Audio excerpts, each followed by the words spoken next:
Hey guys, how's it going? I'm super excited. It's been 3 months of me getting my real estate license, and I kind of just wanted to go over of the things I've learned in the last 3 months because I feel like it's been a really cool experience, just like knowledge-wise and also like application. I have my second buyer right now, and it's really cool. The second buyer might be a double because it could be a listing to sell their house to move into another house that they want to buy. So, and it's been really cool. I've been working with the renters. Uh, So as a real estate agent, there's basically three things that I've learned that you basically do overall to if you want to make money. There's other avenues, but when you begin, all those other avenues shouldn't matter too much. They should matter 100%. You should definitely know about them because that's what I did. The beginning of my second month, I learned about investing, and how it's so completely different from being an actual agent. Because being an agent, you're dealing with traditional means of doing real estate. Traditional, the things we already know. Like for example, we have to get pre-approved for a house, and from there, your agent helps you with the property search, and you guys start looking for things, and it's really cool. It's really fun. Before all this, obviously, you have a buyer's consultation agreement where you guys just state a relationship. The agent might do a presentation for you, maybe not, maybe like it'll be over coffee, and just like the expectations set forth of what you expect from me as your agent. That's like traditional means real estate, and if you're a buyer, of course, and then you find a house, you put it into offer, you put an offer in, and maybe they accept it. You go into negotiation phases. Your realtor helps you with that. So there's a lot of value for having a realtor, like a lot, because they go through all this stuff, a lot of paperwork. I'm on my DocuSign here, and I was reading some of the paperwork, like just a simple buyer checklist. But the brokerage you work with, they'll give you certain things depending on what brokerage you work in. That's a whole other thing, but you just choose one. I don't know. I think it's really good to just get started and actually like apply the information. But also, like, you're gonna learn so much. You're gonna learn so much. Like, if you really want to learn about how all this works, you're gonna learn so much. So traditional means real estate, buyer's consultation for a buyer. The second thing would be get a pre-approval. The third thing would be like look for property searches. After that, you put in an offer. The buyer loves a house. You put in an offer. The second thing after that, the following thing after that is you go into negotiation. Sometimes, you guys are going back and forth. Like, no, you do this, you do this. The home inspection at the end. Then you can walk the property and give you your keys. I bring you some champagne, wine, or tequila, whatever you prefer, and maybe a nice card. Like, I don't know about you. Like, when I growing up, like just birthdays, cards were really nice because I think I still keep them. I don't know where they are, but yeah. So I've learned that, and then I haven't dealt with any sellers. I haven't dealt with people who want to sell their houses as a realtor, right? I haven't come across people like any listings, they're called, when you're a seller's agent. So you come into real estate. This is what I learned. Okay, so if you come into real estate and you're brand new, there's like three things you have to know that you're going to be doing to make money. I deviate a lot. I'm sorry. First thing is you're going to be either help buyers find their homes, dream homes, investment properties, multifamilies, whatever they want, condos, land, whatever they want. Okay, it's all on the MLS, and it's also on Google. Sometimes there's people who are selling their own homes, their own homes or properties, without the help of a realtor. And what's it called? They if they know what they're doing, then they're fine. These are investors usually. Okay, so I deviate. Help you buy homes, help people sell homes, and help people find an apartment to live in. Everybody needs shelter, so as a realtor, that's what you're going to be doing. But there's other avenues, and on the beginning of the second month of me being a realtor, so I reconnected with my friend AJ, and we did a podcast together. And 98% of that podcast, he was speaking. 2% I was speaking, and I was listening most of the time because everything he was spitting at me, he was just like two, and I'm like, I've heard about this stuff before. I think I took a course in wholesaling, but I didn't really take the class because I did a 7-day free trial. After 3-4 days, I looked at everything I had to read, and I was at an age or a mental fortitude where I was not prepared for that. So I got my money back.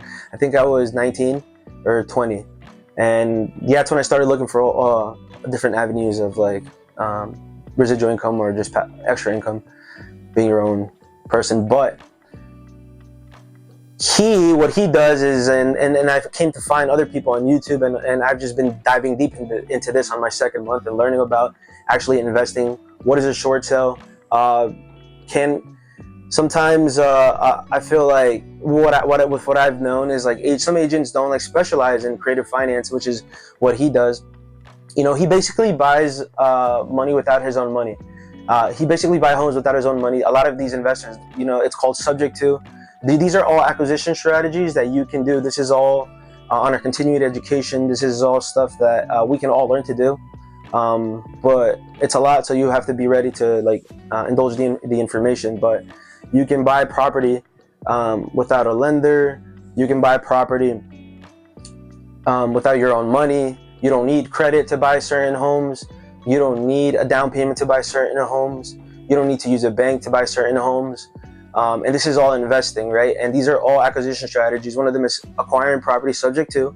So the term is subject to. Acquiring property subject to the existing mortgage payments. So you're taking over somebody's loans. And a lot of times these are people who are in distress and they need help. They need a way out, and they need knowledgeable real estate salespeople to help them. I consider myself a salesman. I always have. And I think it's a good thing because, once you realize that, I just like that word. I don't know. I like saying that I'm a salesman. Okay, I deviate. But yeah, I've learned all this stuff and I'm so excited. I'm constantly educating myself. I had my second buyer and I did a consultation, and she brought her family. So it was like 5 of them. I did a presentation in the marketing center. So I did a big screen, and I'm used to presentation. So it was really fun. And it felt so comfortable. It felt like I've done it a couple times already, even though it was my first time because my experience in network marketing, but that's a whole other story also. And yeah, so that's what I've learned. But yeah, so different types of acquisition strategies when using creative financing, like with investors, is like subject to taking over existing payments. You should Google that. The second one is seller financing or owner financing. In some states, it's called sellers, carryback, something like that. Carryback sellers.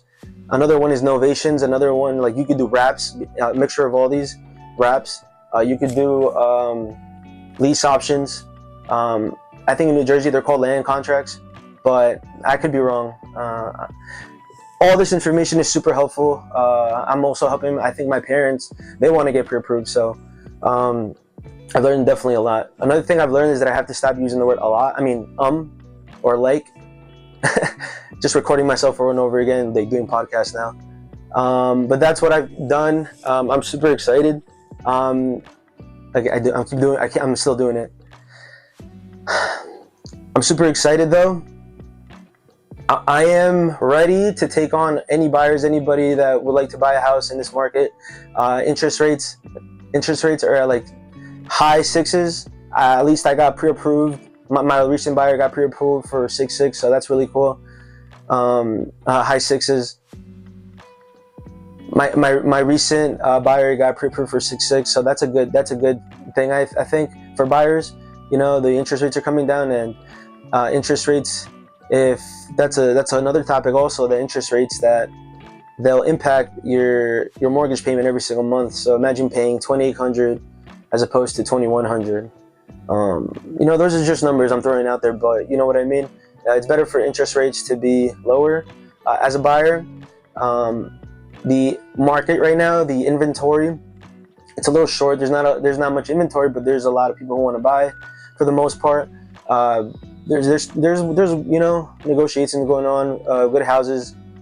So I've learned that the best time to plant a tree was 10 years ago. The next best time to plant a tree is today. So if anybody would like representation, I would love to work with any and all. Also, if you're looking for multifamily, that's what I'm aiming to specialize in. I aim to specialize in finding great investment properties for people who want to invest in without them paying. I was going to say not so much, but basically, yeah, not so much. I want to find investment properties because the ROI of investment property, of a multifamily or just a house with 8 rooms that you can do different things in. There's different things you can do with 10 family homes in certain areas. There's so much stuff you can do, right? But I'm excited. I'm here, and I would love to help any and all. And yeah, let me know. Shoot me a message. Thank you. I'm about to put you guys onto a Zoom session, show you some stuff that is really cool, and we're gonna get this going. All right, I'm gonna share my screen.